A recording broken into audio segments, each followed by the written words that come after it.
কি হইলো রে? আর এত মানুষজন গরু তিনু জাল টাকা দিয়া বলত মলত কই পাবো বুঝতেছি না। ও তো দেখা যায় চালাক মানুষ। হ্যাঁ, ওই একটা মদন মদন দেখা যায় কারোর কাছে যেতে যে। গরু নিয়ে এলাম 2 দিন হয়ে গেল ঢাকা, এখন পর্যন্ত টাকা হেঁকে আইলো না। ওইদিকে মার আবার অপারেশন, গরু যদি না বেচতে পারি কেমন কি করবো? আল্লাহ, তুমি একটা ব্যবস্থা করে দিও। গরু বেচবা? হ ভাই, ব্যস্তের লিগে তো আনছি। কত দাম কত? 2,50,000 দেন। না, 2,50,000 দাম বেশি হয়ে যায়। 2 লাখ রাখো। না ভাই, 2 লাখ টাকা এই গরু কিনতে পারেন? আচ্ছা ঠিক আছে,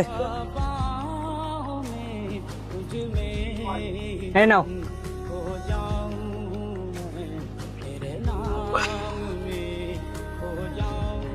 আচ্ছা ঠিক আছে, আমি লোক পাঠাই দিতেছি, লোকে গরু নিয়ে যাবো গাড়ি তুলে, ঠিক আছে?